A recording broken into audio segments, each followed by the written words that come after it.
तो चलिए बनाते हैं। ये बिहार का जो रेसिपी होता है ना, बहुत ज़्यादा माउथ वाटरिंग रेसिपी होता है। इसको एक बार अगर बना लेना तो ऑल टाइम फेवरेट हो जाता है। ये रेसिपी तो मेरा हमेशा का फेवरेट है। इसको बनाने में ना झंझट, ना समय और ना ही ज़्यादा आपको कुछ करने की ज़रूरत है। बस पट से बनता है और झट से हम खाते हैं। मुझे तो ये रेसिपी बहुत पसंद आई। आपको कैसी लगी कमेंट में मुझे बताइएगा। और क्या आप इस तरीके से बैंगन का तरुआ बनाकर खाए हैं या नहीं? मुझे तो ये बहुत ज़्यादा पसंद है और मैं इस तरीके से बनाई हूँ। आप किस तरीके से बनाते हैं और आप खाए हैं नहीं, कमेंट करके मुझे ज़रूर बताइएगा। और चावल के साथ तो इसका कॉम्बिनेशन ऑसम होता है।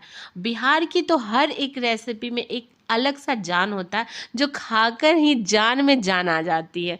तो ये रेसिपी कुछ ऐसा ही है।